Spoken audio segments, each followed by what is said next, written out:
നമ്മുടെ ഒരു സെഗ്മെന്റിന്റെ പേരാണ് ഓർമ്മയുണ്ടോ ഈ മുഖം. അപ്പോൾ ഞാൻ LED ബോർഡിൽ കുറെ നല്ല മുഖങ്ങൾ കാണിച്ചു തരും. അപ്പൊ അവരെ കാണുമ്പോൾ മനസ്സിൽ തോന്നുന്ന കാര്യങ്ങൾ പറയാം. Okay, ready? അപ്പൊ ഓർമ്മയുണ്ടോ ഈ മുഖം എന്ന് പറഞ്ഞ സെഗ്മെന്റിൽ ആദ്യത്തെ മുഖം ആരാ നോക്കാം. 3 മുഖങ്ങൾ. സിദ്ധാർത്ഥ് ശിവ, ശ്രീകുമാരേട്ടൻ, മുസ്തഫ. അതെ, മലയാളത്തിന്റെ 3 ഗംഭീര മുഖങ്ങളാണ്. മുസ്തഫയെ കുറിച്ച് എനിക്ക് ഫസ്റ്റ് മുസ്തുഖാനെ പറ്റി പറയുന്ന സമയത്ത്, മുസ്തുഖായും നാഷണൽ അവാർഡ് വിന്നറാണ്. അപ്പം എന്നോട് ഫസ്റ്റ് വിളിച്ച് മുസ്തുഖ തന്നിട്ടുള്ള ഒരു ഉപദേശം ഉണ്ടായിരുന്നു. അപ്പം എന്നോട് പറഞ്ഞു, സുരഭി അവാർഡ് കിട്ടിയതിൽ വളരെ സന്തോഷമുണ്ട്, പക്ഷെ ഒരു കാര്യം ഞാൻ പറയാം, ഈ അവാർഡ് കിട്ടിയതുകൊണ്ട് നാളെ നിന്നെ മലയാള സിനിമയിലെ മുൻനിര നായകന്മാരുടെ നായികയാക്കും എന്ന് നീ വ്യാമോഹിക്കരുത്. അത് നടക്കില്ല. തളർത്തി. മലയാള സിനിമയിലെ വലിയ സിനിമാ സംവിധായകരുടെ സിനിമയിലെ പ്രധാന വേഷം അഭിനയിക്കുന്ന ഒരു നടിയായി നീ മാറില്ല. അപ്പൊ അങ്ങനെ കുറെ കാര്യങ്ങളുണ്ട്. ഇപ്പൊ നീ എന്താണോ ചെയ്തുകൊണ്ടിരിക്കുന്നത്, നിന്റെ വർക്ക് നീ അത്രയും ഹാർഡ് വർക്ക് ചെയ്തത് കൊണ്ടാണ് ഇങ്ങനെ ഒരു ഘട്ടത്തിലേക്ക് എത്തിയത്. അത് തന്നെ ചെയ്തുകൊണ്ടിരിക്കുക, പിന്മാറാതെ നിരന്തരം ആ പ്രവൃത്തി ചെയ്തുകൊണ്ടിരിക്കുക. അപ്പം അതിനുള്ള മാറ്റങ്ങൾ, അത് ചെറുതോ വലുതോ എന്നുള്ളത് നോക്കണ്ട. അങ്ങനെയാണെന്നുണ്ടെങ്കിൽ കുറച്ച് നിനക്ക് സമാധാനവും ഇതൊക്കെ കിട്ടും.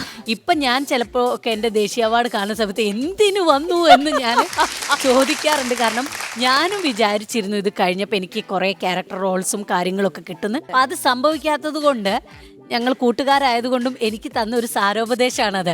സത്യമായിരുന്നു അത്. അങ്ങനെയൊന്നും സംഭവിച്ചില്ല, അതുകൊണ്ട് മാറ്റം പ്രതീക്ഷിക്കണ്ട എന്നുള്ളൊരു മാറ്റം. അപ്പൊ ആ ഗീതോപദേശം തന്ന എൻ്റെ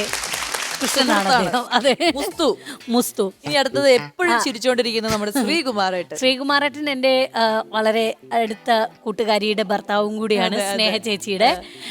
ഞങ്ങള് ഇടയ്ക്കിടയ്ക്ക് ട്രിപ്പൊക്കെ പോവാറുണ്ട്. അറിയുന്നുണ്ട്, എല്ലാം അറിയുന്നുണ്ട്. അതെ. ശ്രീകുമാരേട്ടൻ നല്ല പാട്ടുകാരനും ഡാൻസറും എല്ലാമാണ്. വളരെ അടുത്ത നല്ല മനസ്സുള്ളൊരു കൂട്ടുകാരനാണ്. എൻ്റെ അമ്മയ്ക്ക് ഭയങ്കര ഇഷ്ടമാണ് ശ്രീകുമാരേട്ടൻ. അമ്മേനെ ആന്റി എന്ന് വിളിച്ചിട്ട് നടക്കുന്ന ഒരാൾ.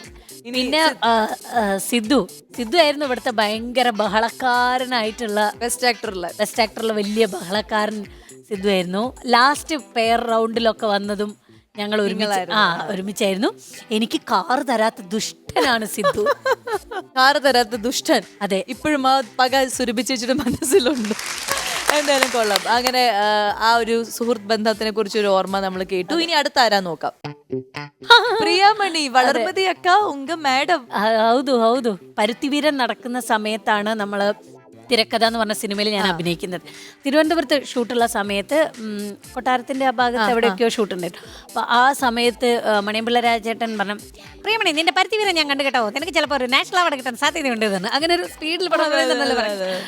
അപ്പൊ നാഷണൽ അവാർഡ് കിട്ടാൻ പരുത്തിവീരൻ, അതേതാ സിനിമ എന്നൊക്കെ അപ്പം നമ്മളുടെ മനസ്സിലൂടെ എങ്ങനെയെങ്കിലും പോകുമല്ലോ. പിന്നെ നമ്മൾ കാണുന്ന ഒരു വലിയൊരു ഹീറോയിൻ, തമിഴിൽ നിന്നൊക്കെ നമ്മൾ കണ്ടിട്ട് നേരിട്ട് കാണുന്ന വലിയൊരു ഹീറോയിനായിരുന്നു. പക്ഷേ ഇവർ ഭയങ്കര നല്ല സ്വഭാവം. ഇപ്പോഴും അമ്മയാണെന്നുണ്ടെങ്കിലും അദ്ദേഹമാണെന്നുണ്ടെങ്കിലും ഫോൺ എടുക്കും. കാരണം എനിക്ക് ഷൂട്ട് കഴിഞ്ഞു പോകുന്ന സമയത്ത് വളർമതിക്ക് കൊടുക്കുന്ന പോലെ തന്നെ അതിലുള്ള കുറേ കമ്മലുകളും മാലയും ഒക്കെ പറഞ്ഞ്, സുരഭി കോളേജിലൊക്കെ പോകുന്നതല്ലേ, ഇതൊക്കെ എടുത്തോളൂ എന്ന് പറഞ്ഞിട്ട് എനിക്ക് അതൊക്കെ തന്നിട്ടുള്ള ഒരാളാണ്. പത്മ ഇറങ്ങുന്ന സമയത്തും പ്രിയാമണിയും അനൂപ് മേനോനും ആയിരുന്നല്ലോ അതില് പേര്. അപ്പൊ അനൂപ്, ഞാൻ ഇവരുടെ കൂടെ ഇങ്ങനെ ഇതൊക്കെ പിടിച്ചിട്ട് ട്രേ ഒക്കെ പിടിച്ചിട്ട്, ട്രേ അല്ല എന്തായിരുന്നു, മേക്കപ്പ് ബോക്സ് ഒരു ഇത് വെച്ചിട്ട് ഇങ്ങനെ പിടിച്ച് നിൽക്കുകയാണല്ലോ. അപ്പോൾ ഇവരായിട്ട് കുറേ ഡയലോഗ്സ് ഉണ്ട്. അപ്പോൾ അതിനിടയ്ക്ക് ഇല്ലാക്ക, ഓ ശരിയാക്ക, ഇപ്പൊ വരെ അങ്ങെ നിൽക്കുങ്കോ, അങ്ങനെയൊക്കെയുള്ള ചെറിയ എന്തെങ്കിലുമൊക്കെ. ആമയായിരുന്നു കൂടുതൽ. പണ്ട് ഞാൻ ആമയും ഓംബ്രയും ആയിരുന്നു എൻ്റെ സ്ഥിരം ഡയലോഗ്. ഒരു സിനിമയിൽ ഫുള്ള് ഞാൻ ഓംബ്ര അത് പറഞ്ഞ്, ഒരു സിനിമയിൽ ആമ, ഈ സിനിമയിൽ ഫുള്ള് ആമയായിരുന്നു. അപ്പോൾ അതുകൊണ്ട് കുറേ സീൻ ഈ പറഞ്ഞ നേരത്തെ നമ്മൾ പറഞ്ഞു വെട്ടിപ്പോയിട്ടുള്ളൊരു സിനിമയും കൂടിയാണ്. അപ്പോൾ ഇവർ അഭിനയിക്കുന്നതൊക്കെ, അവരുടെ കോമ്പിനേഷനൊക്കെ ഞാനിവിടെ വന്ന് വലിയ കണ്ണാടിയാണ് ഉയരത്തിൽ. അപ്പോൾ എനിക്ക് അത്രയും ഹൈറ്റില്ലല്ലോ. ഞാനിങ്ങനെ അതിൽ ഞാൻ തന്നെ ഇവരഭിനയിക്കുന്നത്, അജയൻ എനിക്കൊരു സ്ഥലം വരെ പോകണം എന്നൊക്കെ പറയുന്ന കുറേ ഡയലോഗ്സ്. അപ്പം അതൊക്കെ ഞാൻ പറഞ്ഞു നോക്കി പ്രാക്ടീസ് ചെയ്ത് കൊതിച്ചിരുന്ന ഒരാൾ. യെസ്, അപ്പൊ അങ്ങനെയാണ് പ്രിയാമണിയുമായിട്ടുള്ള ഒരു റിലേഷൻ. ഇനി അടുത്തത് ജയരാജ് സാർ. ജയരാജ് സാറാണ് എൻ്റെ സിനിമയിലെ ഗുരുനാഥൻ. അതെ, ഞാൻ എറണാകുളം എന്ന് പറഞ്ഞ ആ വലിയൊരു കുളം കാണുന്നത് അദ്ദേഹം വിളിച്ചിട്ടാണ്. തുടക്കത്തിനും കാരണം ഈ ഗുരുനാഥനാണ്.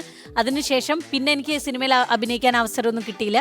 വീണ്ടും ഇവിടെ നിന്ന് അമൃത TV ബെസ്റ്റ് ആക്ടറിൽ നിന്ന് സെലിബ്രിറ്റി ജഡ്ജായി വന്നപ്പോൾ വീണ്ടും എന്നെ കാണുകയും അന്ന് ഞാൻ ഇപ്പൊ മഞ്ജു ചേച്ചി ചെയ്യുന്ന ആയിഷ എന്ന് പറഞ്ഞിട്ടുള്ള നിലമ്പൂർ ആയിഷത്താൻ്റെ ഒരു കഥയെ ബന്ധപ്പെട്ടിട്ടുള്ള ഒരു ഇതായിരുന്നു ചെയ്തിരുന്നത്. അപ്പോൾ അത് കണ്ട് വീണ്ടും ഗുൽമോഹർ ആ സിനിമയിലേക്ക് വിളിച്ചു. അപ്പോൾ എന്നോട് സാറ് പറഞ്ഞു, നിന്നെ വെച്ചിട്ട് ഞാനൊരു സിനിമ ചെയ്യും എന്ന് പറഞ്ഞു. ഞാൻ കാത്തിരുന്ന് മടുത്ത് അങ്ങനെ കൈകൈ വരം പോലെ. അതെ, അത് കഴിഞ്ഞ് ഈ ലോക്ക്ഡൗൺ സമയത്ത് ഞങ്ങൾ 2 സിനിമകൾ ചെയ്തു. സാറിന്റെ വലിയൊരു പ്രത്യേകത എന്താന്ന് വെച്ചിട്ടുണ്ടെങ്കിൽ സാർ രാവിലെ ഷൂട്ടിന് ഇറങ്ങും. ഞങ്ങളൊരു 5:45 ആകുമ്പോഴത്തേക്ക് വിത്ത് മേക്കപ്പ് ലൊക്കേഷനിൽ റെഡിയാണ്. എന്നിട്ട് ക്യാമറ അപ്പോൾ റെഡിയല്ലേ, നമുക്ക് എടുക്കാൻ തുടങ്ങാം എന്ന് പറയുന്ന സമയത്ത് ക്യാമറാമാൻ വന്നിട്ട് പറയും, സാർ സൂര്യനൊന്ന് ഉദിച്ചിരുന്നെങ്കിൽ ഇച്ചിരി ലൈറ്റ് കിട്ടുമായിരുന്നു.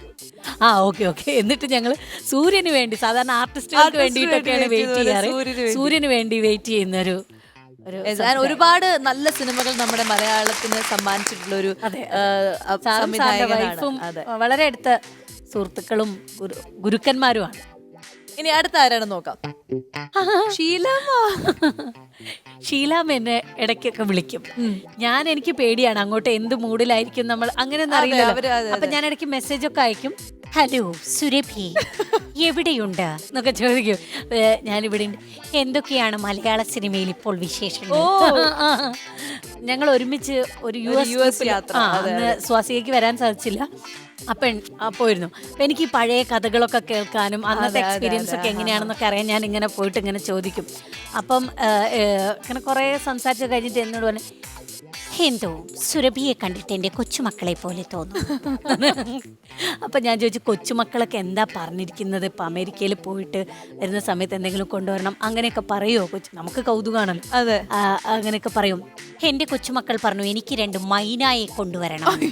മൈന, അമേരിക്കയിൽ നിന്ന് 2 മൈനയാണ് കൊച്ചുമക്കളെ കൊണ്ട്. അപ്പൊ അതെന്തുകൊണ്ടാ പറഞ്ഞതെന്ന് എനിക്കല്ല. അപ്പോൾ ഇത്രയും ഓർമ്മയുണ്ടോ ഈ മുഖം എന്ന് പറഞ്ഞ ഈ സെഗ്മെന്റിൽ ഒരുപാട് നല്ല ഓർമ്മകൾ നമ്മളുമായിട്ട് ഷെയർ ചെയ്യാൻ സാധിച്ചു. എല്ലാം അടിപൊളി ഓർമ്മകളായിരുന്നു. അതെ, നമ്മൾ കാണാത്ത കേൾക്കാത്ത കുറെ നല്ല സംഭവങ്ങൾ.